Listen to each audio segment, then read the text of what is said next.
Muito bom. Muito bom. Vamos falar de heresia?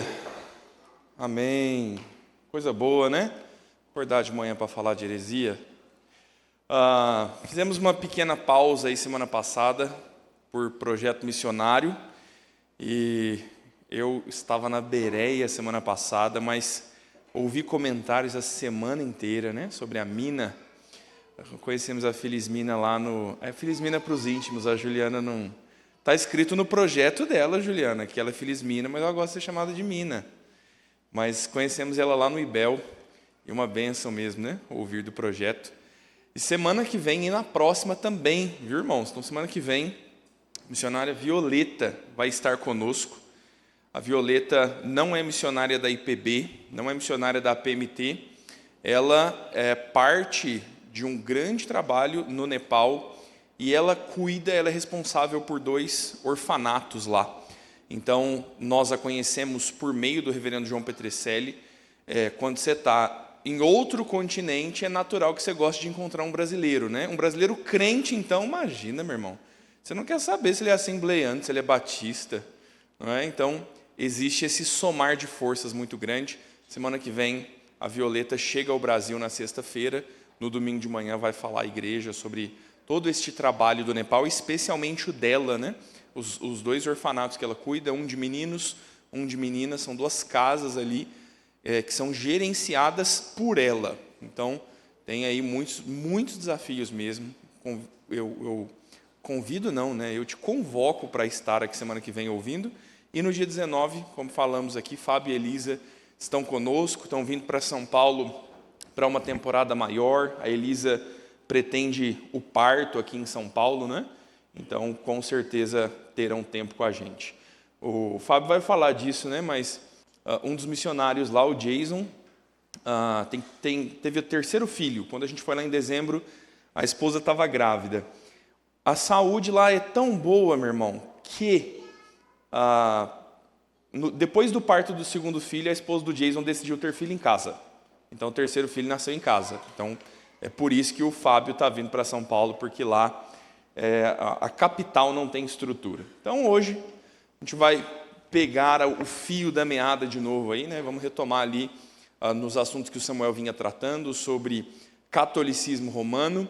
Nos próximos 2 domingos falamos de missões, e ainda dia 27, 26, último domingo do mês, Samuel vai desfechar o assunto ali de catolicismo, né?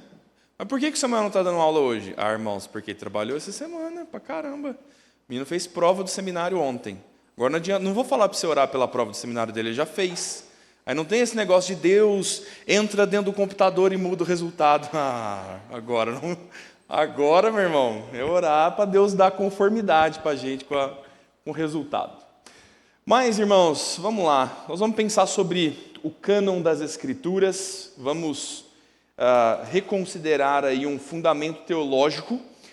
Essa é uma aula que eu mesmo dei aqui na igreja lá em 2019. Falei sobre esse assunto aqui na igreja. O comecinho dos nossos estudos de teologia sistemática lá na apostila do reverendo Leandro Lima. Ano passado, o começo do ano retrasado, se não me engano, o presbítero Arsênio tocou nesse assunto quando começamos teologia bíblica. E agora, quando nós estamos falando sobre catolicismo romano, pensar sobre o cânon das Escrituras, os livros apócrifos, qual é a Bíblia correta e quantos livros ela deve ter, é um assunto fundamental para pensar sobre o catolicismo, porque inúmeras doutrinas católicas partem dos livros apócrifos. Esse é um argumento muito comum para descredibilizar as igrejas evangélicas, protestantes. Então, o que a gente precisa de fato é entender que história é essa de que a nossa Bíblia tem livros a menos. Por que ela teria livros a menos? Qual é o critério para entender o que deve e o que não deve estar no texto bíblico, tá bom? Então, por isso, a gente vai pensar sobre o cânon da Escritura. Perguntinha de aquecimento, né? Agora o Jorge Carioca saiu aí para resolver coisas da superintendência, mas ele vai ficar feliz comigo. As minhas 2 últimas aulas não as coloquei, Mas queria ouvir vocês aqui para a gente pensar um pouco no tema.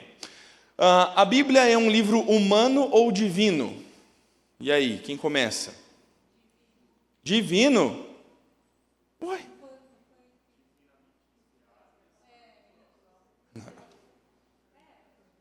Ué?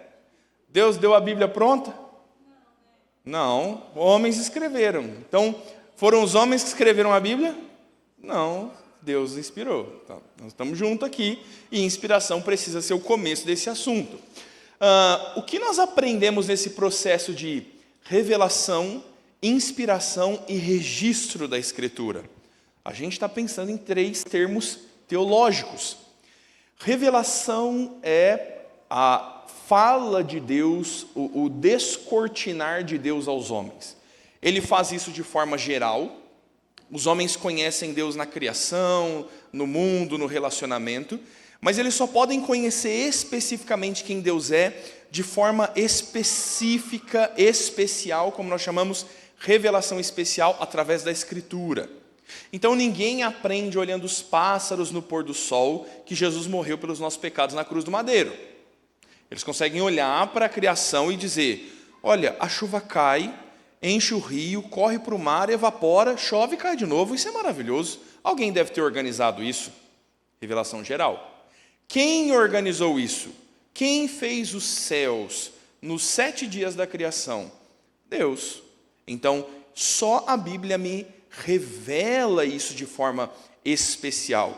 Então, eu tenho uma fala, uma revelação de Deus por meio de inspiração. Quem é que nos conta que Deus criou o mundo em 7 dias? Quem nos conta isso na Escritura? Moisés. Moisés estava lá? Não. Como ele soube disso? Inspiração. Deus se revelou a Moisés e inspirou Moisés para o registro da Escritura.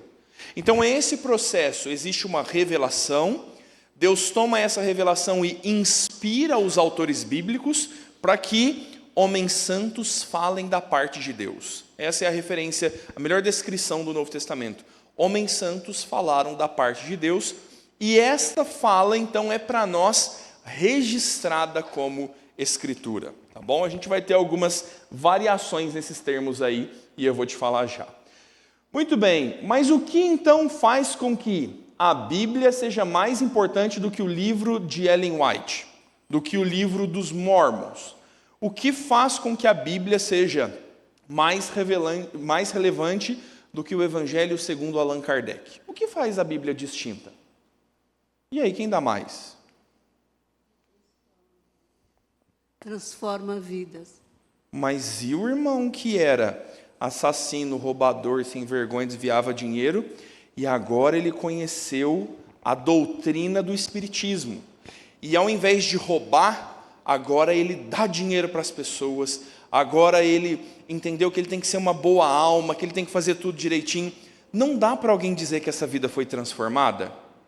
Não estou falando no nosso gospel, mas olhando você fala, esse fulano foi transformado, entende? Então, o que faz com que a Bíblia seja, que você possa falar, a Bíblia é mais importante do que o Evangelho segundo Allan Kardec, sim. Além de transformar vidas. Porque alguém pode ter uma falsa perspectiva de que o Evangelho segundo Allan Kardec também transforma vidas. E aí, irmãos? Estou vendo que se essa pergunta viesse lá na hora do cafezinho do serviço ia dar trabalho, hein? Não, só dá a palavra. O Espírito Santo. Mas e quem não acredita no Espírito Santo? Tá, mas vou fazer o advogado de Satanás aqui. Eu não acredito no Espírito Santo, eu acredito em espíritos bons e espíritos maus. E por que o seu Espírito Santo é mais importante que os meus orixás? Porque sim não é resposta. Diria o Castelo Rá-Tim-Bum. Entendeu? Estou pondo vocês na parede.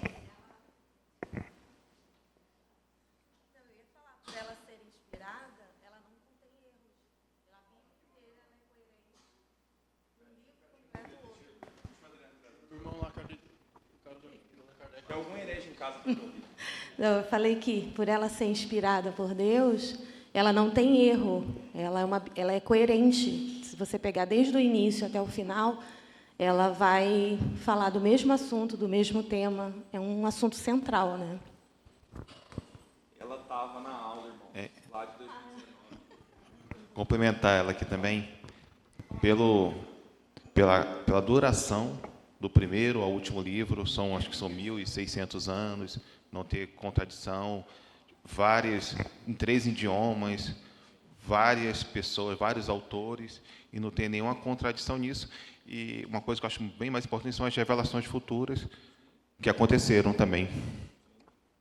Eu vou completar, então, o que a Cláudia falou e o Jorge, porque nenhum dos outros livros que o pastor falou aqui, dos Mormons, do Espiritismo, nenhum trata da criação, redenção, da queda, nenhum trata da forma cronológica, da forma que foi feita, né?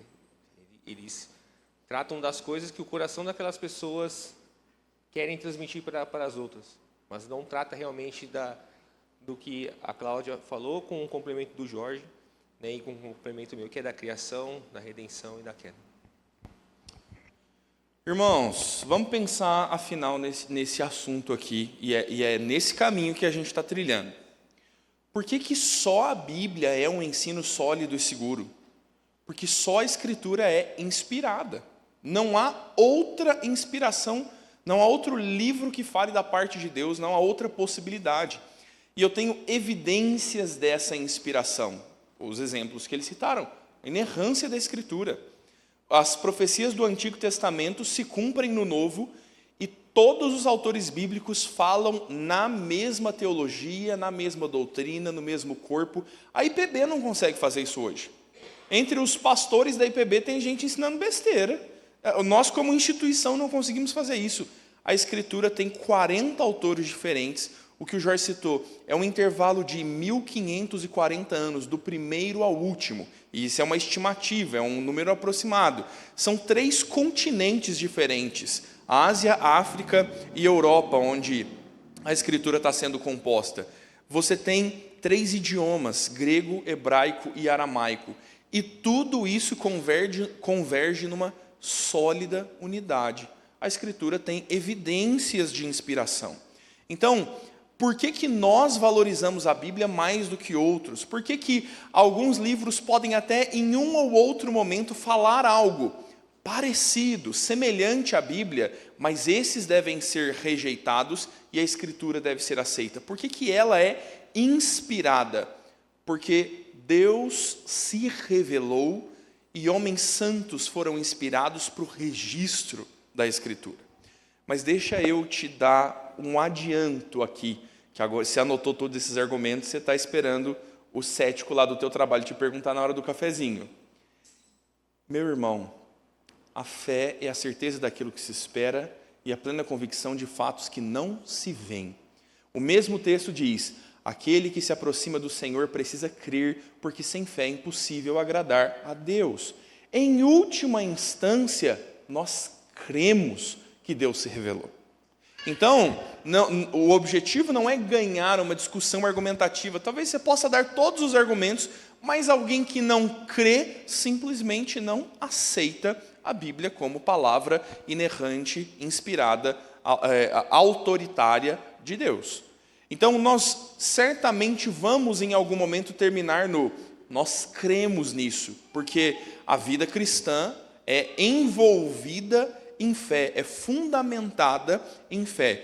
Mas além da fé, eu tenho princípios claros para olhar a Escritura como eu nunca vou olhar outros livros teológicos. Ah, pastor, mas então só a Bíblia fala verdades? Não. Existem outras fontes que falam verdades a respeito de Deus.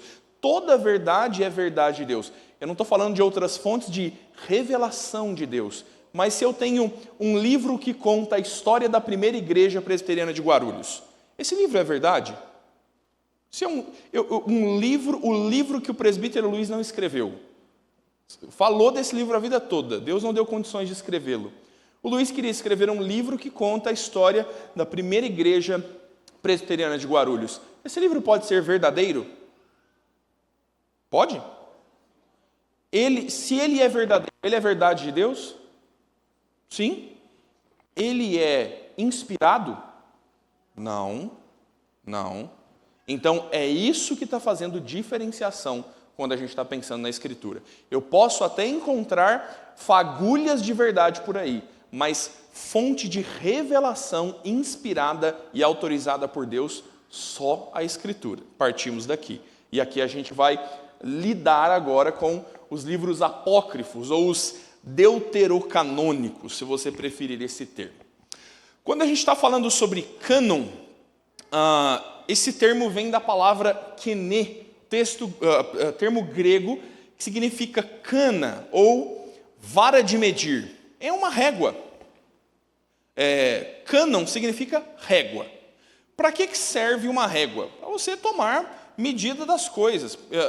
Afinal, a ideia é essa. Qual é a medida da Escritura? Quais são os limites? Quais são as demarcações? O que é e o que não é parte da Escritura. Então, quando a gente está falando sobre cânon, é isso que a gente quer descobrir. Até que ponto os textos são bíblicos, até que ponto eles são, talvez, bons textos, registros históricos, em algum momento alguma verdade sendo pronunciada, mas que não são essencialmente revelação inspirada por Deus e registrada como parte da Bíblia. Por que é importante pensar nisso? A gente tem que olhar para as definições do cânon. Deixa eu te contar um negócio. Você já ouviu falar sobre o Épico de Gilgamesh? Alguém já ouviu falar sobre isso? Samuel. Pastor, mas ele estudou para a prova do seminário.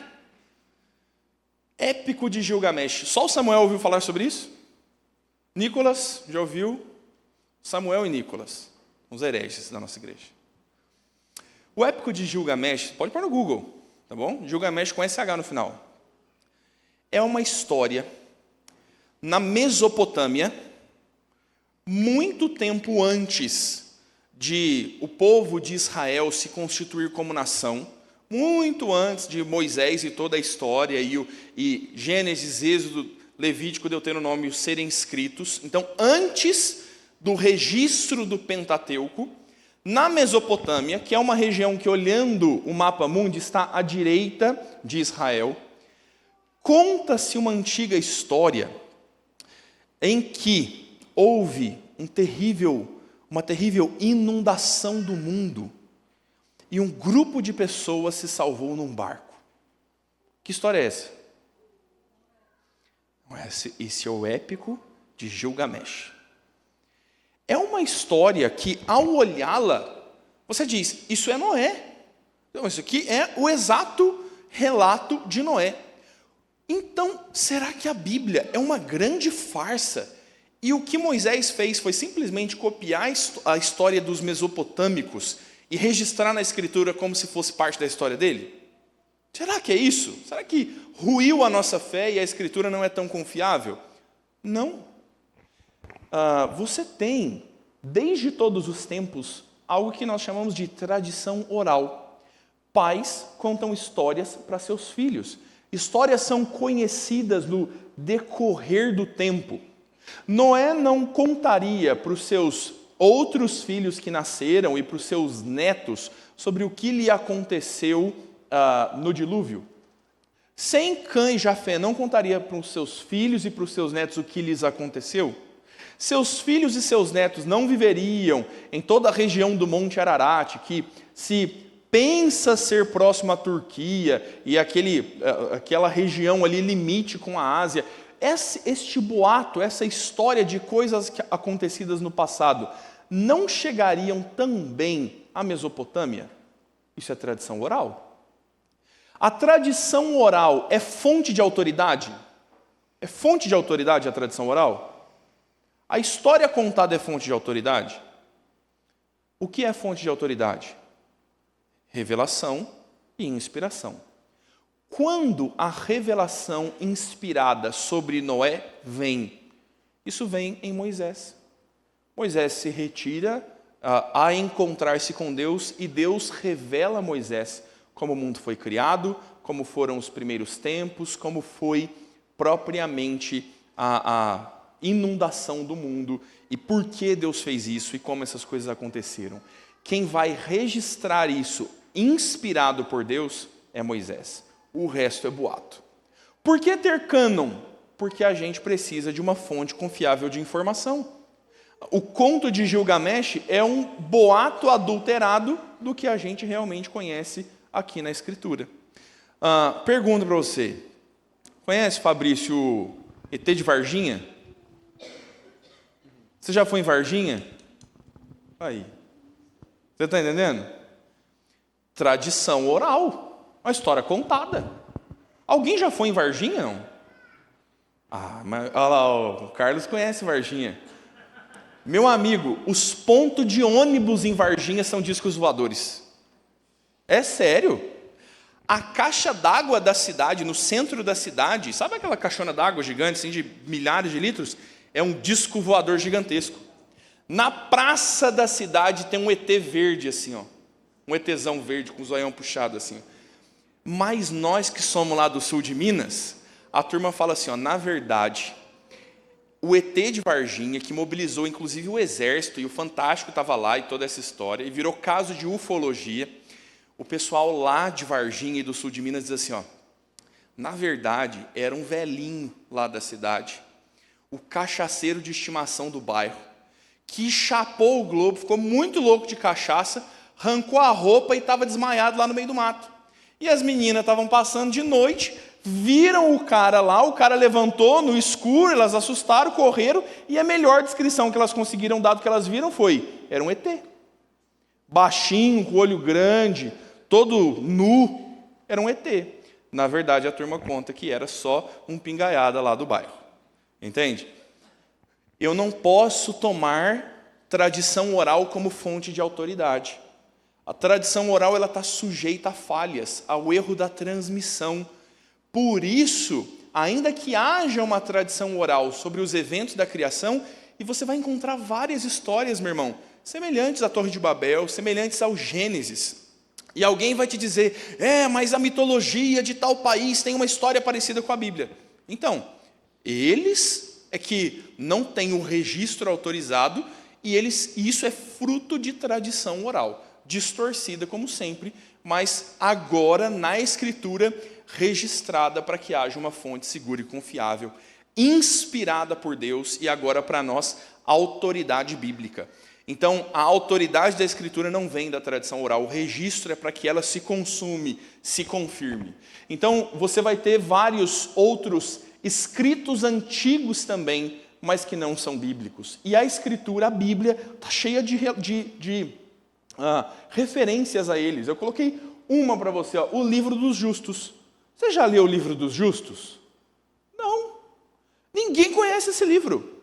Mas olha, Josué 10:13 diz que inúmeras coisas que aconteceram estão relatadas no livro dos justos. O texto faz referência ao governo de Salomão, ao reino de Salomão, e diz, e isso se registrou no livro dos justos. Que livro é esse? Algum livro lá, meu irmão. A turma faz ata, não é de hoje, não. É uma ata antiga, que eles eram presbiterianos. Eles gostavam de fazer ata, na UCP, na UPH, no conselho. Quer dizer que, por ser um registro antigo, é Bíblia, é cânon? Não. É antigo e pode até ser registro verdadeiro. Se perdeu no tempo, mas o que dá canonicidade é inspiração. Então, qual é a régua? Sabe aquele negócio? Qual é o cânon? Qual é a vara de medir o que é e o que não é Bíblia? Não é antiguidade, não é tradição oral, não é o assunto ser amplamente conhecido, é inspiração que determina o cânon. Olha a citação aí do Norman Geisler e o William Nix. Eles dizem assim, ó, a inspiração é o meio pelo qual a Bíblia recebeu a sua autoridade e a canonização é o processo pelo qual a Bíblia recebeu sua aceitação definitiva. Não é o cânon que torna a Bíblia Bíblia. O que faz com que o texto seja palavra de Deus é a inspiração. O cânon é o trabalho de reconhecimento daquilo que é inspirado. Então Deus falou, Deus inspirou, os autores bíblicos registraram. Isso é autoridade. O trabalho do cânon é reconhecer o que é e o que não é inspirado. E aí é sobre isso que a gente vai falar um pouquinho para pensar lá em eventos que não estão. Deus não julgou importante registrar toda a revelação, nem mesmo compartilhá-la abertamente. De tudo que Deus se revelou, Deus fez inúmeras coisas, mas nem todas estão registradas. Partimos daqui. Vamos ler esses 3 textos? Trouxe para você um do Antigo, um do Novo e um falando sobre os atos de Jesus. Eventos do Antigo, eventos do Novo e atos do próprio Senhor Jesus Cristo. Deixa eu pegar 3 crentes aqui. Ó. Quem está sentado de 3? Só tem casalzinho. Só tem casalzinho. Nossa, Pai do céu, não tem 3 pessoas no mesmo banco, cara? Muito bem. Aqui, ó. Dê para a gente, Evandro, por favor. Números 11, verso 26 a 30. Sofia, 1 Coríntios 5, verso 9 e 10. Dona Maria, João capítulo 20. Isso, João capítulo 20, verso 30 e 31.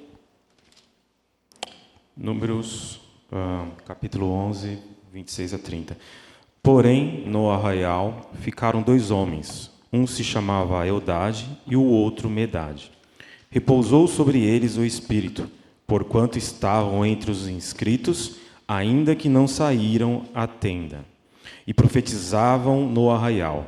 Então correu um moço e o anunciou a Moisés, e disse: Eudade e Medade profetizam no arraial.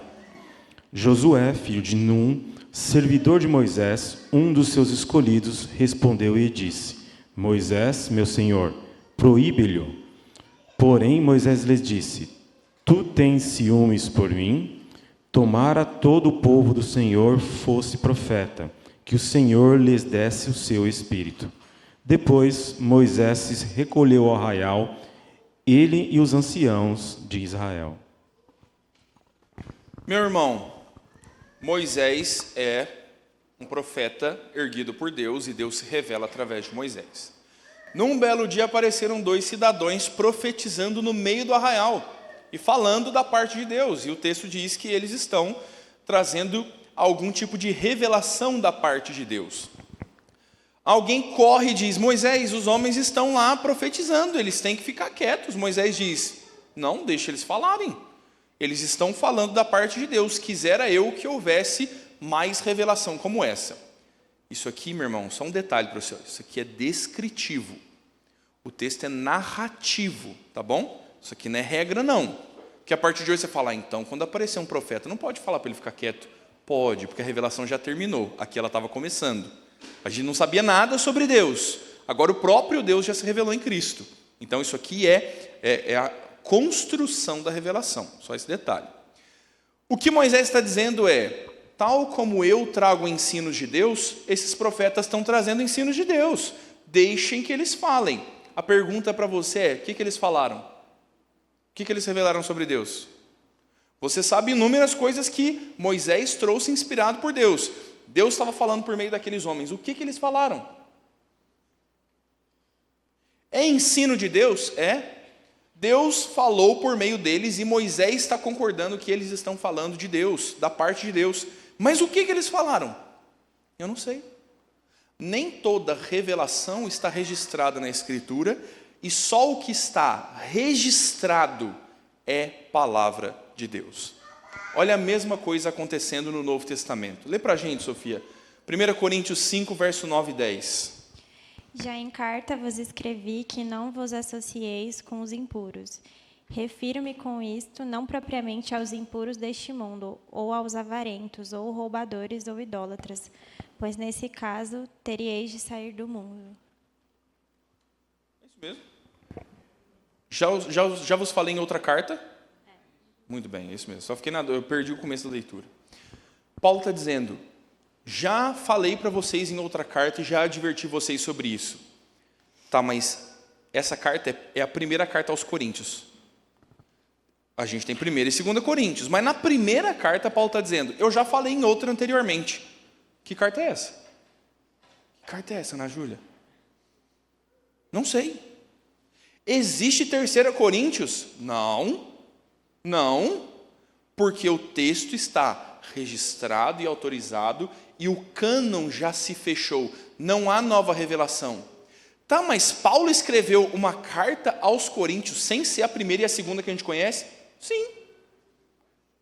Ele escreveu uma carta aos Laodicenses. Você conhece a carta da igreja Laodiceia? Não. Mas por que, pastor? Porque, meu irmão, não é inspiração bíblica.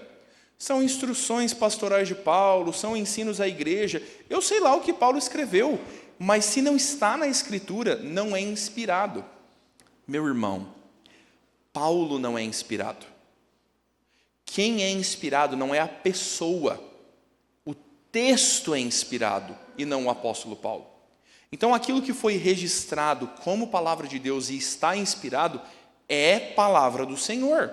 Mas não quer dizer que todas as palavras que Paulo dizia eram em si inspiradas. Paulo é pecador como eu e você, meu irmão. Paulo está brigando com João Marcos lá e se reconciliando depois, eles têm problemas. Não é o autor que é a fonte da inspiração, Deus que o é. Então, nós só consideramos como revelação aquilo que está escrito. Imagina se achados arqueológicos descobrem a carta aos Laodicenses. Nós vamos acrescentar ela à Escritura? Não. Todo mundo ficou na dúvida agora. Será que acrescenta? Não acrescentaremos a Escritura.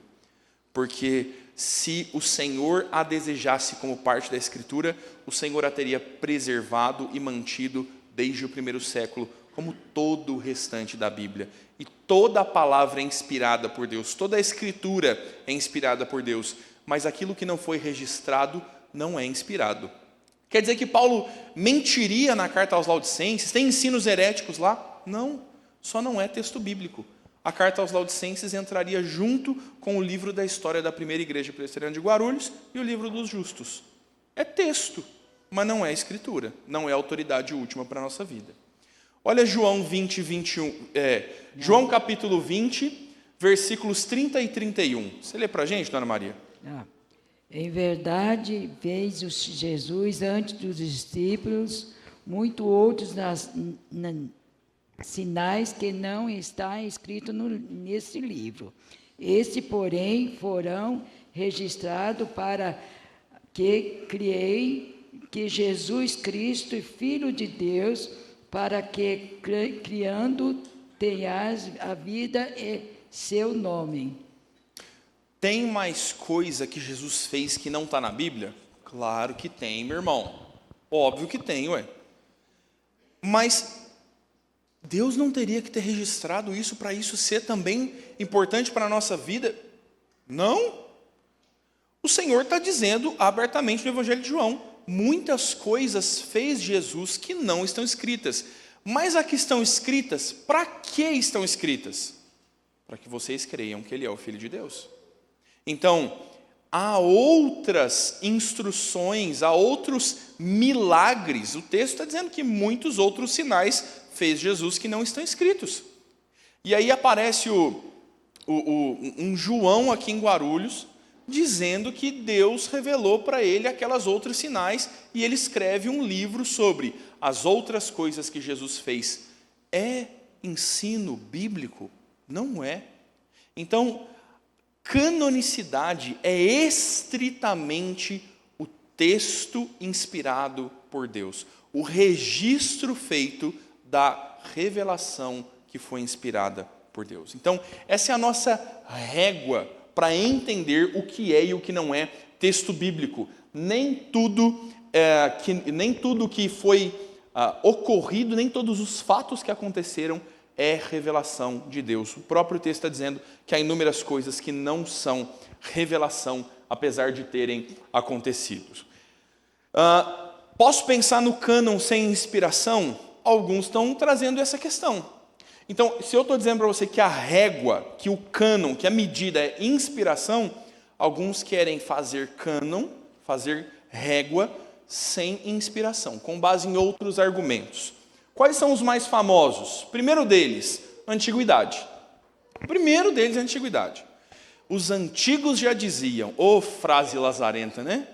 Ah, mas antigamente, os antigos é que têm a autoridade. Aí diz aquele senhor de 73 anos que só faz presepada.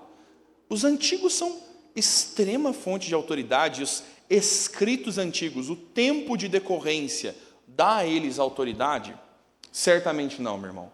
Não é só a antiguidade que comprova a canonicidade, é a inspiração.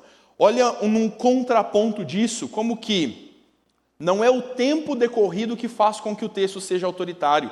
Pelo contrário, o texto, quando era escrito, imediatamente já tinha autoridade.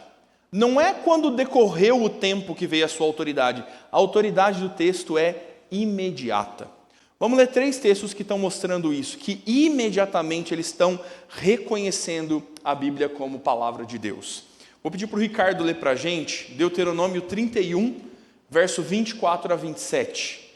Vou pedir para a Gabi ler em seguida, Daniel, capítulo 9, verso 2, e vou pedir para a Gisele ler 2 Pedro 3, verso 15 e 16. Você vê que não é a antiguidade que dá autoridade para a Escritura, tá bom? Deuteronômio 31. Deuteronômio 31, versículo 24. Tendo Moisés acabado de escrever integralmente as palavras desta lei num livro, deu ordem aos levitas que levavam a arca da aliança do Senhor, dizendo: tomai este livro da lei, ponde-o ao lado da arca da aliança do Senhor vosso Deus, para que ali esteja por testemunha contra ti. Porque conheço a tua rebeldia e a tua dura cerviz. Pois, se vivendo eu ainda hoje convosco sois rebeldes contra o Senhor, quanto mais depois da minha morte, ajuntai perante mim todos os anciãos das vossas tribos e os vossos oficiais, para que eu fale aos seus ouvidos essas palavras, e contra eles, por testemunhas, tomarei os céus e a terra. Porque sei que, depois da minha morte, por certo, procedereis corruptamente e vos desviareis do caminho que vos tenho ordenado. Então, este mal vos alcançará nos últimos dias, porque fareis mal perante o Senhor, provocando a ira com as obras das vossas mãos. Quando que isso foi recebido como palavra de Deus? A partir de quando a turma começou a obedecer os ensinos registrados por Moisés como autoridade? Isso passou a ser reconhecido como inspirado por Deus. Quando? O texto diz: tendo acabado Moisés de escrever essas coisas, o livro foi tomado e posto ao lado da arca da aliança. Imediatamente.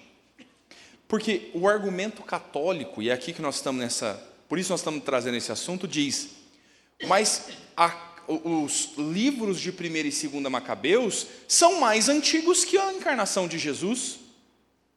Parabéns, amigo, Platão também é. Entende? Que autoridade a antiguidade traz? Nenhuma. Moisés escreveu e imediatamente se tornou palavra de Deus. Olha os profetas se relacionando. Daniel 9:2.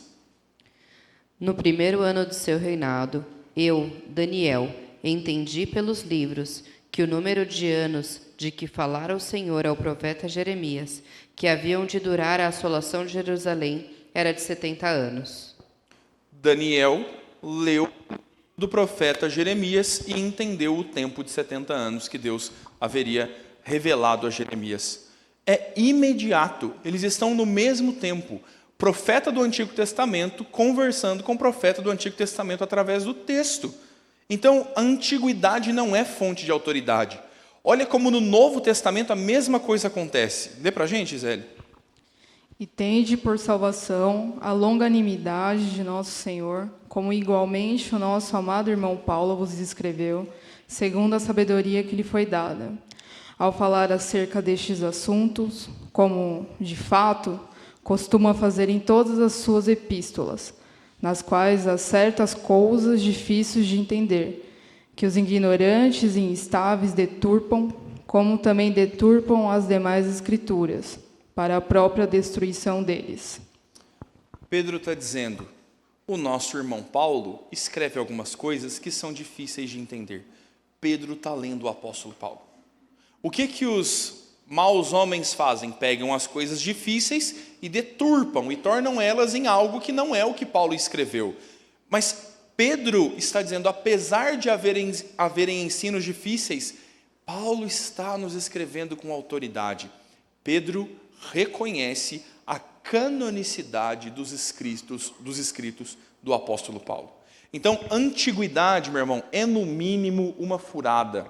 E este é um pilar da igreja romana. Tradição. Mas nós somos tradicionais. Tradicionalmente errados. Você vai me dizer que a tradição, por ser tradição, é boa e certa? Meu irmão, a turma por tradição lá na Europa rola um queijo num morro e todo mundo desce correndo atrás para pegar. É tradição. Eu vou dizer que isso é bom e maravilhoso. Sabe o que eles ganham no final dessa corrida? Um queijo. Quem conseguiu pegar o queijo? É tradição. Entende? Então, não posso trazer a antiguidade como fonte de autoridade. Um outro argumento bem comum é falar do idioma, né? Os textos do Antigo Testamento, que são verdadeiramente textos revelados por Deus, são os textos escritos em hebraico. Mas a gente tem trechos de Daniel e de Neemias que estão escritos em aramaico. Então, não é para nós, em qualquer instância, fonte de inspiração, fonte de autoridade, a língua pela qual Deus resolveu se revelar. Por outro lado, tem inúmeros textos que foram escritos em hebraico, genuinamente, com boa gramática, mas eles não são instrução, não têm validade nenhuma para nós. Então, tal como a antiguidade, o argumento do idioma também é falho. Um terceiro é bem razoável. Textos que são coerentes com a Torá, com a lei revelada, o Pentateuco, esses textos, eles são inspirados, porque afinal, não há contradição entre o texto e a Torá. Meu irmão, a gente tem que inspirar, então, muitos autores bíblicos hoje em dia. Porque, poxa, o John Piper escreve um livro sobre os 5 pontos do calvinismo, é coerente com a Torá. João Calvino escreveu as Institutas da Religião Cristã, é coerente com a Torá. Porque é coerente com a Torá seria sinônimo de autoridade bíblica, de canonicidade, entra na régua? Não dá para entrar. Então, esses são argumentos para trazer autoridade para algum texto, sem trazer inspiração para o texto. Rejeitamos todos esses argumentos. Pode haver coerência, pode haver idioma, pode haver antiguidade, mas não tem nenhum valor sem inspiração. No final das contas, quando a gente está lidando com o não tão glorioso Vaticano, a gente precisa pensar sobre o fundamento das coisas. A Igreja Católica Apostólica Romana traz como fundamento que só a Igreja pode dar a correta interpretação da Escritura. Só a Igreja tem autoridade para reconhecer o que de fato é Escritura. A autoridade reside na Igreja. E aí você tem essas duas possibilidades e você precisa decidir em qual delas você vai andar. A primeira é, a autoridade do livro provém da Igreja. É a Igreja que determina quanto e quando o livro tem autoridade. Então, o poder do cânon está nas mãos da Igreja. E é por isso que os apostólicos romanos trazem livros acrescentados. Porque, na perspectiva deles, eles têm direito sobre a Bíblia. A Igreja tem a palavra final sobre o que é e o que não é a palavra de Deus. Mas quando a gente está falando sobre inspiração, sobre autores bíblicos que escrevem com coerência, sobre um texto que é conciso e revelado, eu entendo que a autoridade do livro provém do próprio livro. É a Bíblia que se autoriza. São os próprios autores que se correlacionam. É o Novo Testamento que confirma o Antigo. É a concisão do texto que traz autoridade e evidencia para nós inspiração. Então é impossível pensar que algo externo dê autoridade para a Bíblia. O que dá autoridade para a Bíblia é ela mesma, é a sua própria inspiração. Por isso, nenhum de nós tem direito de acrescentar, nenhum de nós tem direito de remover algo da Escritura. Tá bom? Só um minutinho que a Júlia levantou a mão aqui. Leva o microfone, Fernando. A Júlia. Uma vez, conversando com um católico, ele utilizou esse argumento, né, de que a igreja é que atesta a autoridade das Escrituras. E aí ele me falou assim, não tem como a própria Escritura dizer que ela é a Escritura, precisa de alguém para dizer que ela é a palavra de Deus. E aí eu perguntei assim para ele, como você sabe que Deus é Deus? Existe alguém para dizer que Ele é Deus? Porque Deus, Ele mesmo fala, eu sou, né? Ele mesmo se diz Deus. Então, as Escrituras não precisam de outra autoridade para dizer que ela é uma autoridade. Então, aí depois ele não soube mais argumentar depois disso. E a Igreja Católica usa muito aquele versículo que fala que as portas do inferno não prevalecerão contra ela, né? Para dizer que ela é a autoridade máxima, que a Bíblia é apenas uma parte da tradição, né? Tanto que ele me falou que a Bíblia foi preservada pela Igreja Católica. Então, ela é uma parte da tradição e que a gente não pode levar ela como autoridade suprema, mesmo sendo a palavra de Deus. É bem contraditório, né? Para anotar aí no seu caderninho de apologética, respostas para dar a perguntas difíceis. O raciocínio da Júlia é muito bom. Só um superior pode dar autoridade a um inferior. Só uma autoridade dá autoridade a outro. Deus dá autoridade à Escritura. Ele inspira a Escritura. Quem é autoridade maior que Deus? Não há. E por isso ele não é autorizado por ninguém. Parte dele toda e qualquer autoridade no mundo, na existência humana. Que soberba é essa da igreja de se impor sobre a palavra de Deus? Olha o risco e o perigo que a gente tem nisso. E é exatamente o que os católicos estão trazendo. O Papa como alguém que é imaculado enquanto está no papado, que assume o papado e se torna santo e cabeça da igreja, e nas suas bulas papais vai falar com autoridade divina. Entende o quão absurdo é isso, quão incompatível é isso com a fé cristã? Então, para nós é impossível pensar em outra fonte de autoridade senão a inspiração da Escritura. Antes do Fernando falar só que como é que você chama mesmo? Tânia. Pastor, a Igreja Católica já mudou a Bíblia? Já tirou alguma coisa e acrescentou? É o que a gente vai falar agora. Concílio de Trento, aí entram os livros apócrifos, a gente vai chegar nisso agora, tá bom? Vai lá, Fernando. O Papa ser, eles creem que o Papa ser o sucessor de Pedro, então Deus colocou a autoridade em cima do Papa para poder ter a Bíblia como a autoridade máxima. Então, o Papa, ele é a autoridade máxima sobre a Bíblia. Então, por ele ser o sucessor de Pedro, né, eles creem que seja o sucessor de Pedro, então a autoridade do Papa, juntamente com o magistrado, que são os padres, o Vaticano, juntamente com os padres, tem essa autoridade de tirar, porque eles creem que o próprio Deus deu a chave dos céus para o Papa. Então, ele tira, ele põe quem ele quiser, e ele tira e põe conforme bem entender. Aí, ano passado, se não me engano, começo do ano passado, o Chiquinho, conhece o Chiquinho, não? Papa Francisco, que é Chiquinho é que a gente é tudo sacerdotes religiosos, né?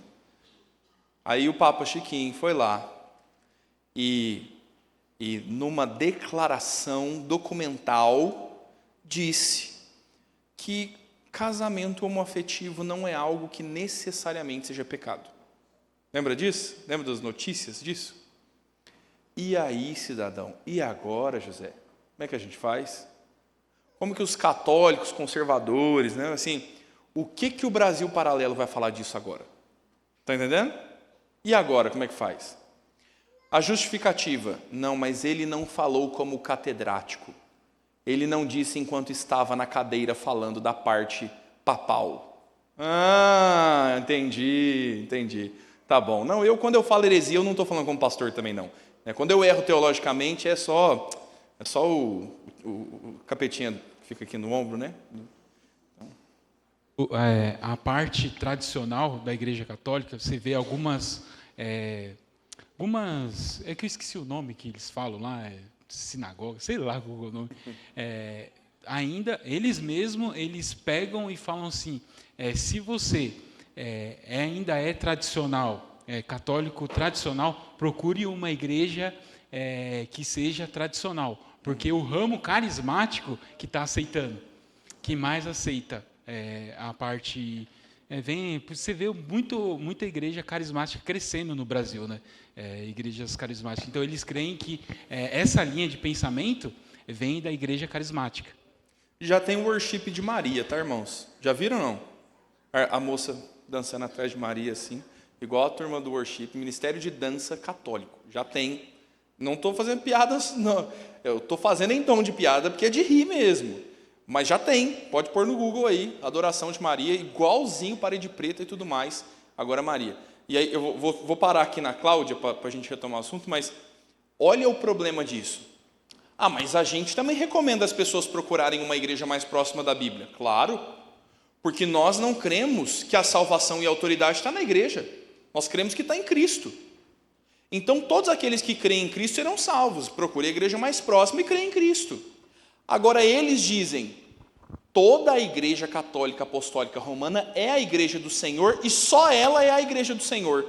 Aí como é que fica? Dentro da igreja do Senhor agora, dentro da doutrina deles, alguns que são e que não são. Alguns que serão salvos e outros que, olha, aí eles estão passando o que nós passamos lá nos anos 80, 90 com o movimento carismático no Brasil, né? Nossa primeira aula aí.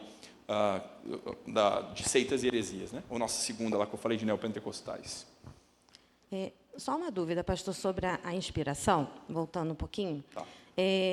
Então a gente pode dizer, eu não sei se eu já tive uma aula antiga, muito tempo, sobre inspiração e iluminação, que existe esse termo da iluminação, né? Sim. A gente pode dizer então que Deus ele só inspirou naquele momento e hoje ele não inspira mais. Sim. Né? Tá certo isso? Exatamente. E hoje ele ilumina. Exatamente. Quando as pessoas têm a sabedoria de escrever um livro, de falar da palavra. Sim. Então a gente não pode falar inspiração, a gente fala iluminação. Tá certo esse termo? Termos teológicos. O que a Cláudia está falando é definição teológica. Quanto mais exato você for, menos problemas você vai ter. Então, é isso aí.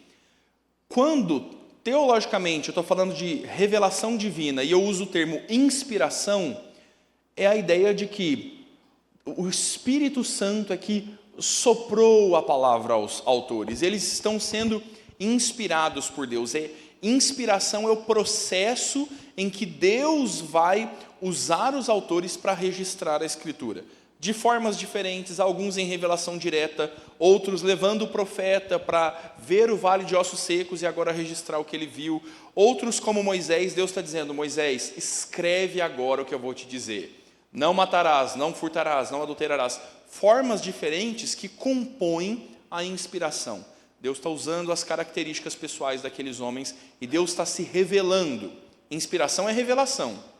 O que é iluminação? Deus está dando novas verdades para nós hoje? Novas inspirações e revelações? Não. Mas você abre a sua Bíblia em casa, você começa a ler um texto e você fala, gente, olha que negócio maravilhoso, eu nunca tinha percebido isso aqui na Bíblia. Quer dizer que Deus te inspirou àquela verdade? Deus te iluminou o entendimento para entender aquela verdade. Então são termos teológicos. Inspiração não há desde que João morreu. Nós cremos que é o último apóstolo vivo. João morreu, meu amigo, acabou a inspiração. Pós isso, nós temos Deus iluminando a palavra que já foi revelada. Novas revelações não existem. Ainda que um anjo do céu desça e vos dê uma nova revelação que seja anátema. Bom? Bem, vamos lá, vamos dar mais um passo aqui. Entendendo isso, por que eu gastei tanto tempo sobre isso? Porque senão nós vamos ficar no eu acho. Mas eu acho que os apócrifos, eu penso que os apócrifos. Agora que a gente tem uma doutrina mais clara, um fundamento sobre revelação, inspiração e registro, agora a gente olha para os apócrifos. Agora a gente entendeu o que é critério e o que não é critério de canonicidade. Agora a gente consegue olhar e avaliar essa cena. Apesar do Antigo Testamento terminar aí em aproximadamente 435 a.C., é uma estimativa, obviamente datas exatas por conta das nossas mudanças de calendários, elas são sempre estimativas. Malaquias é provavelmente o último texto inspirado e é chamado no Antigo Testamento, o último texto do Antigo, e é chamado de o selo dos profetas. Olha isso aí que nome bonito que a turma cunhou para Malaquias. Depois de Malaquias, o texto diz que a própria Escritura no Novo Testamento vai falar sobre esse período intertestamentário, nós chamamos, 400 anos, onde nenhum profeta falou, onde não houve nenhum tipo de revelação. Deus parou de se revelar por 400 anos. Deus ficou em silêncio para que então surgisse a encarnação do Senhor Jesus. Mas durante esse tempo, textos continuavam sendo escritos. A turma estava escrevendo história, registrando os fatos que lhes aconteceram. O Império Babilônico cai, os gregos dominam os babilônicos, os gregos caem, os romanos dominam os babilônicos, e o povo judeu é um povo, eles estão ali vivendo e existindo no meio disso tudo. O Império Romano vai se estabelecer como um pavimento para a vinda de Cristo. As estradas que os romanos as estradas que os romanos constroem são as estradas onde o apóstolo Paulo vai viajar para pregar o evangelho. Entende? É o correio romano que está dando condição para o apóstolo Paulo enviar suas cartas. É a Pax Romana, o tempo de estabilidade, de guerras e de conflitos e prosperidade no império, que vai preparar um momento oportuno para a encarnação do Senhor Jesus. 400 anos essa cena acontecendo. Ninguém escreveu nada e ninguém se lembrou do Deus da aliança durante 400 anos. Não, meu irmão. Tinha sinagoga, tinha sacrifício, tinha templo, tinha uma vida normal acontecendo enquanto isso. Há revelação nesse tempo? Não. Mas há registro histórico, há narrativa, há serviço a Deus durante esse tempo no templo. A vida está seguindo normalmente. E é aqui que vão surgir muitos dos apócrifos. Por que o cânon precisou ser formado, precisou ser cunhado? Por que a gente chega a esse momento de falar, tem que ter um cânon, porque necessariamente começa a circulação de falsos livros. Livros apócrifos, livros pseudoepígrafos. Olha que nome estranho. Põe no seu filho, pseudoepígrafo. Olha que nome. Aí, Leandro, anota aí, cara. O que são pseudoepígrafos? Você compraria um livro sobre justificação pela graça do Francisco Arce para estudar com a sua família em casa? Compraria? Sei lá. Não sei quem que é esse cara. Peguei moço de roxo ali, ó. Tá, mas e um livro sobre justificação pela graça do Anthony Huckman? Talvez. Americano é mais... Tem sempre um americano que fala bonito, né? Mas e do Augusto Nicodemos? Você compraria, Tânia? Então, o nome do Augusto Nicodemos dá credibilidade para o livro. Mas o Francisco Arce não pode escrever um livro tão bom quanto o Augusto Nicodemos? Pode. Mas por ser do Augusto Nicodemos, eu sei que é confiável. Então aí o que o reverendo Lucas faz? Eu escrevo um livro fantástico sobre justificação pela fé. Eu ponho ele à venda como e-book na Amazon. Em 6 meses ele vende 3 cópias. A Sara, minha mãe e minha avó. E aí, para alavancar as vendas, eu tiro o livro de circulação, reedito o livro e eu ponho à venda aí no PDF Mercado Livre, por livro pré-lançamento de Augusto Nicodemos, Justificação pela Graça. No primeiro mês vende 392 cópias. Rapaz, isso é um pseudoepígrafo. Quem que vai querer ler novas revelações sobre Tobias? Ah, mas sobre Josué a gente quer ler. Ah, não, mas quem quer saber que raios é Bel e o dragão? Ah, mas o profeta Daniel a gente quer. Então alguém vai registrar um texto qualquer e vai dizer, Daniel que escreveu esse livro. E vem sendo vendido no Mercado Livre do Antigo Testamento, pseudoepígrafos, livros publicados com nomes que dão credibilidade para que os textos sejam dignos de confiança. É texto bíblico? Não é. Mas agora a gente precisa dizer o que é e o que não é inspirado, porque está surgindo um monte de besteira por aí. Aqui que o cânon entra. A gente precisa concretizar a tradição oral. Tem muita história sendo contada, o que de fato é palavra de Deus. E eu estou dizendo, a gente precisa concretizar isso, mas o trabalho da igreja é perceber, reconhecer o que é inspirado. A inspiração é do texto por si mesmo. Mas agora eu preciso julgar os textos e olhar e dizer, olha, esse texto novo que vocês trouxeram aqui, isso aí não é do Nicodemos, não. A Tânia saberia dizer o que o Nicodemos não escreveu. Tá bom? Já leu todos os Nicodemos, Tânia? Você também, hein? O parâmetro para formulações teológicas precisa ficar claro. Alguém está fazendo teologia e cria uma teologia maluca. Tá, mas de onde você tirou isso? Eu tirei de 1 Macabeus. Pronto, está explicado. Por que o sujeito está dizendo que se a gente der esmola a gente vai para o céu? Porque ele está lendo Macabeus. Macabeus não é Bíblia. E essa é uma doutrina defendida por textos apócrifos. Entende? Então, eu preciso ter um parâmetro para formular teologia e dizer o que não vem da Escritura não pode ser verdade teológica. E aí o cânon de Marcião talvez seja o ponto crítico para que surja, para que se reconheça publicamente que livros são inspirados e que livros não são. Marcião é um bendito senhor que decidiu que só o Evangelho de Lucas e 10 das cartas de Paulo, ele exclui as pastorais, só aquilo ali é Bíblia. Mas sabe por quê?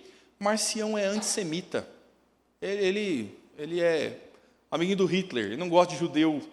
Então, todo o texto judaico, ele remove. Ele mantém o Evangelho de Lucas porque é o Evangelho naturalmente em linguagem grega, comum de leitura aos gregos. E a partir daqui, a igreja precisa dar uma resposta a isso. E quando eu falo a igreja, eu não estou dizendo a igreja católica, apostólica romana, a igreja presbiteriana. Os crentes, o corpo de Cristo, todos aqueles que são convertidos, começam então a rebater heresias como essa e afirmar pontualmente um cânon bíblico. Então, os pais da igreja são os homens da primeira geração após os apóstolos que trabalham sobre isso. Eles trazem maior autoridade dos livros quando eles estão citando os livros bíblicos, os seus escritos. Eles estão confirmando que aqueles livros provêm da Escritura. Se hoje nós perdêssemos a Bíblia, queimaram todas as Bíblias do mundo, tem uma estimativa que a gente conseguiria reescrever a Escritura só com citações dos pais da igreja, com exceção de 14 versículos que nunca foram citados por eles. Então os pais da igreja não estão citando Macabeus, não estão citando Tobias, não estão citando Judite. Ah, pastor, mas tem um pai da igreja que citou um livro apócrifo. Tá bom, meu irmão. Este é alguém que falhou neste ensino. Mas o corpo dos pais da igreja, o número deles, não está reconhecendo os livros apócrifos, ainda que um ou outro possa, em algum momento, fazer uma referência equivocada. Então, eles testemunhavam com mais proximidade a veracidade dos escritos. Os pais da igreja são um instrumento de Deus para a canonicidade do Antigo e do Novo Testamento. Eles não são o instrumento último. Posso dizer que os pais da igreja decidiram que entra no cânon? Não! O que decide, o que caracteriza o cânon bíblico? Inspiração. Os pais da igreja não são os juízes do texto bíblico, mas eles estão naquele momento, pelas necessidades do seu tempo, reconhecendo e rejeitando o que é inspirado e o que não é inspirado. Além dos pais da igreja, a formação do Novo Testamento tem alguns critérios um pouco diferentes do Antigo. Eu te falei sobre a língua hebraica, sobre a antiguidade, mas os pais da igreja precisam lidar com textos novos. Uma coisa curiosa na formação do Novo Testamento é que eles são reconhecidos como palavra de Deus à medida que eles vão sendo, entre aspas, lançados. À medida que os apóstolos vão escrevendo o texto, imediatamente eles são reconhecidos como texto bíblico. Essa é uma característica da inspiração.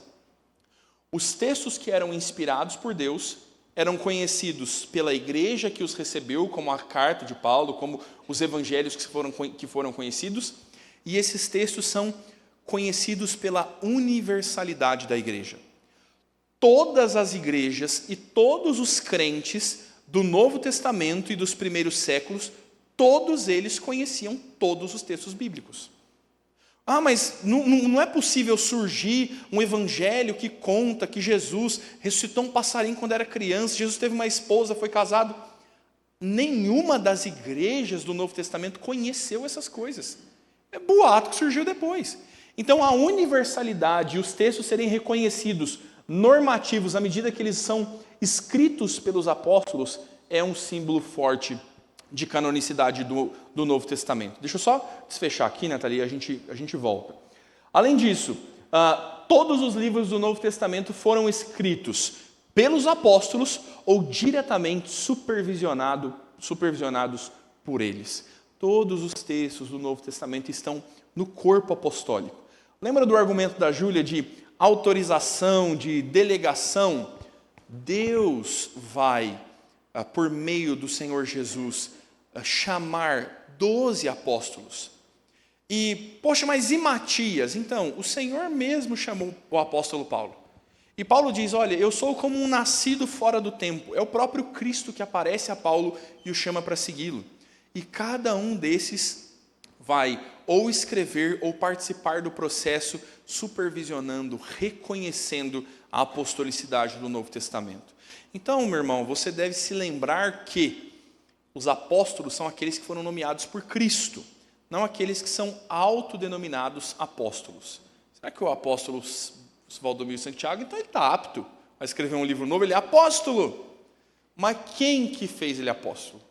Apóstolo da Shopee não vale. Apóstolo de Jesus. O corpo de bispos que ele mesmo nomeou se ajuntaram e nomearam ele apóstolo. Aí não vale, aí não vale.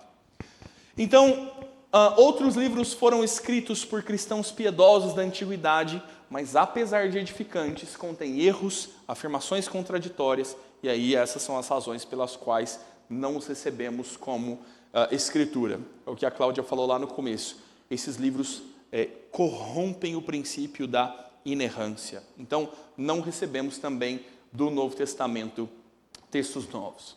Então, aqui no cânon, no final das contas, a gente tem Atanásio, na sua 39ª carta pastoral, e ele escrevendo para instruir os crentes. Na 39ª carta ele descreve 27 livros que deveriam ser reconhecidos no Novo Testamento, como palavra de Deus. Quer dizer que Atanásio é que decidiu o cânon? Não, meu irmão. O cânon é universal. Toda a igreja já reconhecia esses 27. Ele é o primeiro a listá-los. O que acontece em seguida? Em 397 depois de Cristo, há um concílio na igreja, e então o concílio de Cartago vai concordar, vai referendar a decisão. O concílio de toda a igreja. O concílio da igreja católica, meu amigo, a igreja católica não existe aqui. Isso aqui é a igreja do Senhor Jesus. São todos os crentes que estão servindo a Deus. Não há denominações nesse contexto. Então, o concílio da igreja vai reconhecer e dizer para aqueles que ainda estão em dúvida, o cânon é este aqui. Desde 397 depois de Cristo, não há questionamento, o cânon está fechado, não há agora a resistência ao cânon bíblico. O assunto está resolvido. Por que falar tanto disso quando a gente está falando de catolicismo? Porque de 400 depois de Cristo, 1100 anos depois, a gente tem esse problema aqui. Só em 1546, a Igreja Católica vai olhar e vai falar, gente, esquecemos uns livros de fora. Esse aqui é o problema. Os livros apócrifos, eles já eram conhecidos como apócrifos. Olha, em 382, Jerônimo faz uma tradução bíblica. Ele pega uma tradução grega. Olha, Jerônimo não está traduzindo do hebraico, ele está traduzindo uma tradução. Aí depois você pergunta para a Bia do Samuel quão seguro é isso. Ele é tradutora profissional. Quão seguro é traduzir uma tradução para gerar uma regra para alguém? Então, Jerônimo está traduzindo a Septuaginta, uma versão grega e lendária que, teoricamente, teria sido traduzida por 70 homens, 70 rabinos ou algo assim. A tradução de Jerônimo inclui os apócrifos. Inclui. E Jerônimo, quando traduz, diz: isso aqui é Bíblia, isso aqui é texto antigo apócrifo. Jerônimo está traduzindo e dizendo: esses textos não são parte da Escritura. Olha, quem levanta os apócrifos lá em período recente ao Concílio de Trento é Lutero. Em 1534, quando ele traduz a Escritura para o alemão, ele inclui na sua tradução, e em muitos outros textos que ele traduziu, ele traduz também os apócrifos. E Lutero traduz por quê? Talvez seja bom conhecer esses textos. Ele não traduz como parte da Escritura. E esses textos estão declaradamente intitulados como textos extra-bíblicos. Não é parte da Escritura. Isso está claro para todo mundo. Mas a reforma protestante vai explodir em 1517. Lutero vai ser só o estopim de toda uma cena que já vem acontecendo. Você tem pré-reformadores, centenas de anos antes, já trabalhando nesse assunto.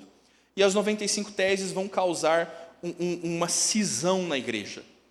Os reformadores querem reformar a igreja. Eles nunca quiseram se desligar da igreja. Mas a partir daqui, eles são então expulsos. O que acontece é que João Calvino vai traduzir o texto bíblico para o francês, a língua vernácula do povo, e a partir daqui, todo mundo tem uma Bíblia na mão. Esse é o advento da imprensa, trabalhando para a glória de Deus. Lutero vai traduzir para o alemão, e os alemães passam a ter Bíblias traduzidas na sua própria língua e entendem por si mesmos as Escrituras. Não há mais cultos em latim. Os cultos agora são na língua vernácula. Todo mundo entende a Bíblia. E quando as pessoas começam a entender a Bíblia, começam a abandonar o catolicismo por perceber que os romanos não são fiéis à Escritura. Então tem uma debanda em massa da igreja romana, porque as pessoas têm a revelação nas mãos. O que a igreja católica precisa fazer para frear a revelação? Ou para frear o avanço do protestantismo? Qual é uma das estratégias dos católicos no Concílio de Trento para dizer: o que os protestantes estão fazendo é errado, eles são apóstatas, eles é que são os errados e não nós. Qual é a forma deles de credenciar a igreja católica e descredenciar os crentes? Acrescentar livros à Escritura. Então, a partir daqui, o discurso deles começa a ser: a nossa Bíblia é verdadeira, a Bíblia dos protestantes é falsa. Meu irmão, deixa as crianças entrar um minutinho, olha para mim. Ó. Se a Bíblia dos protestantes, que não contém os apócrifos, é falsa, os católicos viveram de Bíblia falsa por, no mínimo, 1.500 anos. Se nós estamos no ano 2000, 1/4 da Igreja Católica Apostólica Romana foi fundamentado em heresia e Bíblia falsa. Entende como isso não faz o menor sentido? Desde que o cânon foi fechado, toda a igreja segue a Escritura. Eles rejeitam os apócrifos. Se você ler os próprios autores católicos, inúmeros deles vão rejeitar os apócrifos e falar contra eles. Então, os livros apócrifos são acrescentados à Escritura, todos eles no Antigo Testamento, com um objetivo: descredibilizar o movimento protestante. Fazer com que as pessoas não seguissem os reformadores e os seus ensinos, com medo da Igreja Católica debandar. Então, as pessoas estão com medo de acreditar na Bíblia errada, e eles preferem ficar, então, com a Igreja Católica, que não dá a Bíblia na mão de ninguém. Diz, eu interpreto, eu te conto e você acredita no que eu falo. Você não tem Bíblia na mão para conferir. Olha só, precisavam aprender com a igreja de Bereia lá no Novo Testamento. Entende o contexto e o problema onde os apócrifos estão entrando? E aí você tem essa cena aqui, ó. Olha que folheto bonito, meu irmão. Autor, Fernando Nascimento, Goiânia PE. Se Goiânia já foi em Pernambuco, se tem um Goiânia lá, eu não sei. Mas isso aqui, meu irmão, é cultura brasileira. Olha como é que isso aqui chegou em terra tupiniquim. A lição da Bíblia católica na Bíblia protestante. Conheça as muitas adulterações da Bíblia protestante. A católica com o número 73, a protestante com o número 66. É o número de livros. E a Bíblia católica está, dando uma lição na Bíblia protestante. À luz de tudo que você ouviu até aqui, meu irmão, você entende agora por que o catolicismo vai rejeitar a Bíblia protestante? Você está vendo como que isso é uma tentativa de trazer autoridade para a igreja? Como isso vai se tornar mera crendice?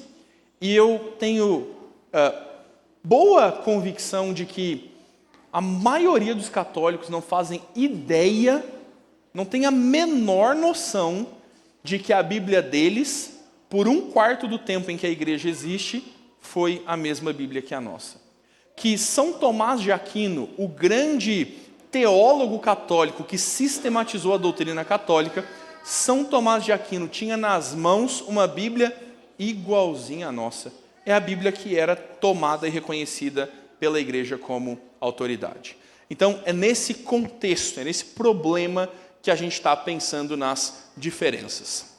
Tobias, Judite, Sabedoria, Baruque, Eclesiástico ou Sirácida, 1ª e 2ª Macabeus, além de Esther capítulo 10, versos 4 a 16 são acrescentados, e 2 trechos em Daniel são acrescentados, capítulo 3 e capítulo 20, ou capítulo 3 e 2 trechos ali do capítulo 3, se não me engano. Eu preciso conferir essa acho que está com erro de digitação aqui, tá bom? Então, aqui a gente tem o problema dos apócrifos. Como sempre, irmãos, não terminamos a aula, né? Mas ontem nós tivemos uma reunião do conselho e os presbíteros disseram assim, não, vamos com calma mesmo, é melhor não ter pressa nas nossas aulas, o assunto vai bem e é bem discorrido. Então, na próxima aula que nós voltarmos ao catolicismo, a gente abre os textos bíblicos. A gente pode ler trechos de Tobias, trechos de Baruque, trechos de Macabeus e te mostrar claramente os erros contidos, as teologias ali desproporcionais que estão contidas nesses textos, tá bom? E depois a gente volta aí em Wayne Gruden e mais para frente, tá bom? Muito bem. Classe Cordeirinhos, cadê os Cordeirinhos? Ali, muito bem.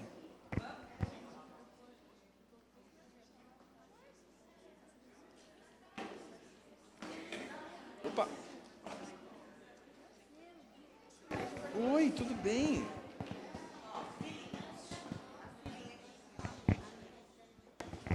Bom dia! Nós aprendemos hoje que o Senhor protege a família. Com o exemplo, nós usamos o exemplo de Moisés, que a mamãe dele colocou ele num quê? No cestinho. No cestinho, muito bem. Vamos repetir o versículo que a gente aprendeu? Estou contigo. E te guardarei. E te guardarei. Por onde? Por onde? Por onde? Quer. Por onde quer? Por onde quer. Que for. For. Gênesis. 6. 28. 28. 15. 15. Muito bem.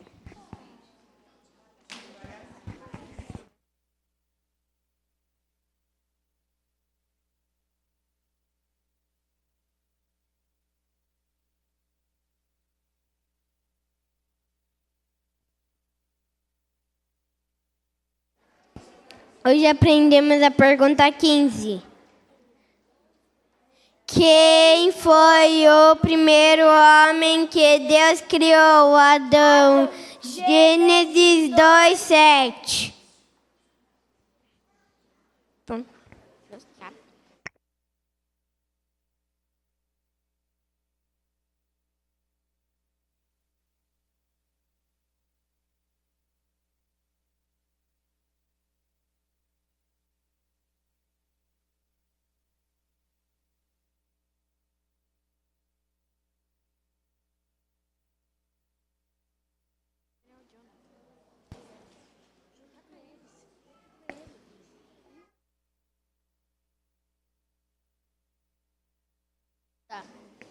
Bom dia. Bom dia. Bom dia. Bom dia.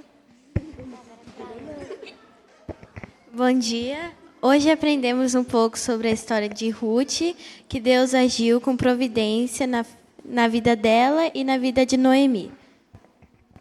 Propósito: encorajar os crentes a preservarem o amor fiel uns aos outros, apesar dos tempos tenebrosos, confiando que a providência de Deus está realizando a redenção para Israel no grande Boaz, Jesus Cristo, e por meio dele. Confie no Senhor de todo o teu coração. Provérbios 3:5a.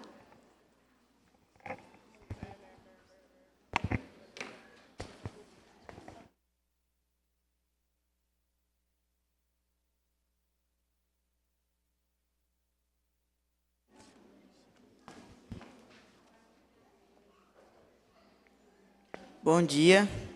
Hoje na nossa aula a gente viu o que todo pecado merece da parte de Deus, que é a ira e a condenação eterna, e também se é possível alguém entrar no céu com a natureza pecaminosa.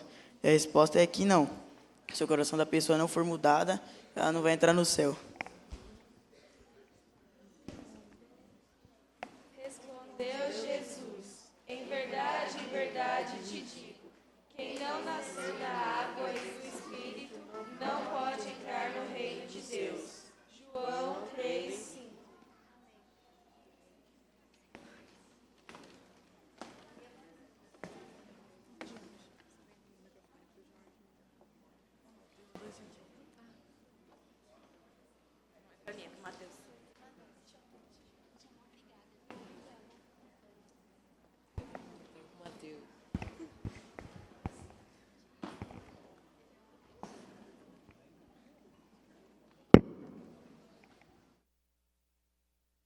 Bom dia, irmãos. Tudo bem?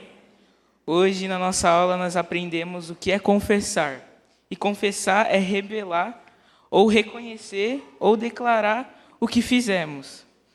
E a gente também aprendeu que é muito mais fácil confessar os nossos pecados para os nossos irmãos do que para Deus, que não suporta isso. E agora a gente vai ler o versículo de 1 João 1:9.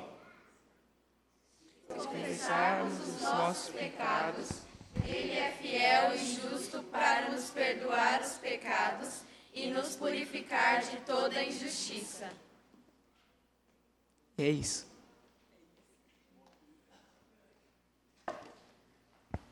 Obrigado, professores e alunos. Vou pedir para o diácono de plantão trazer o gasoflácio aqui na frente, enquanto a mesa prepara o hino 105, Certeza do Crente.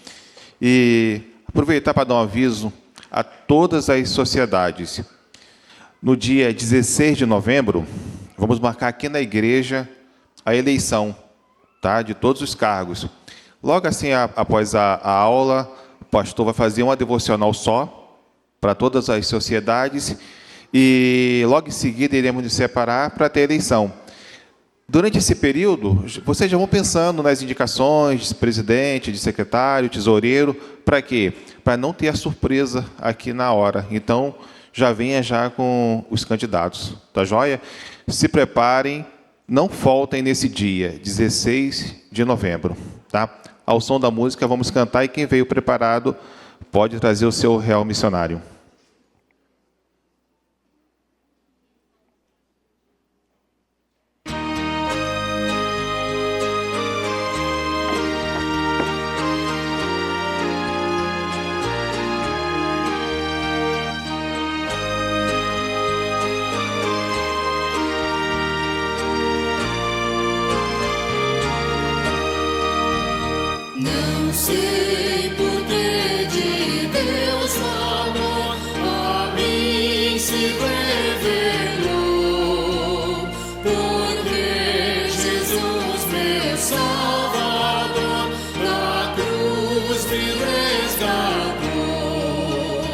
mas eu sei em quem tenho crido, e estou bem certo que é poderoso.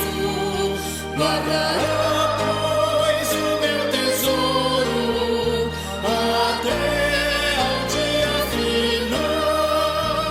Não sei o modo como agiu o Espírito eternal, que um dia Cristo me atraiu em convicção real.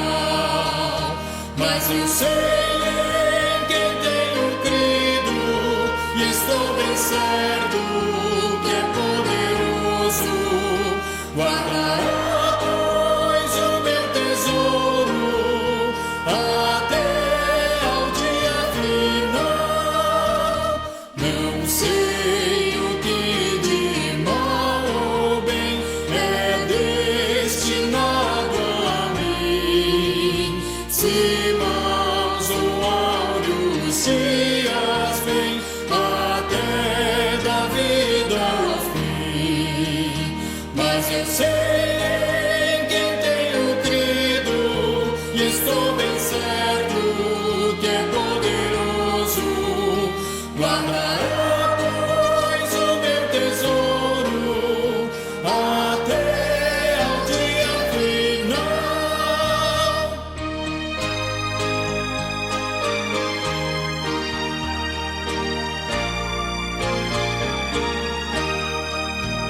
Não sei se ainda longe está ou muito perto vem a hora em que Jesus virá na glória que Ele tem. Mas eu sei em quem tenho crido, e estou bem certo que é poderoso. Guardará, pois, o meu tesouro até ao dia final.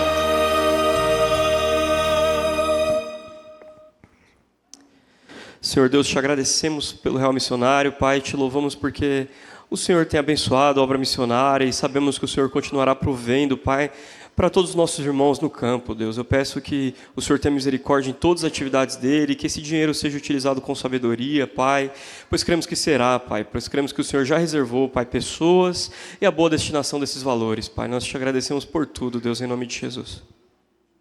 Obrigado. Pode se assentar.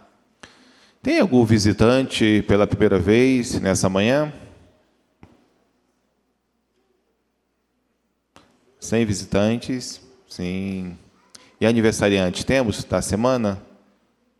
Alguém fez aniversário essa semana? Então, sem visitante, sem aniversariante, vamos deixar para a semana que vem com o presbítero Lucas aí, tá? Eu sei que acho que vai ter quem semana que vem, eu não lembro. Chamar o pastor para fazer o encerramento da nossa EBD, ver se tem mais algum aviso, alguma consideração final. Orar e encerrar.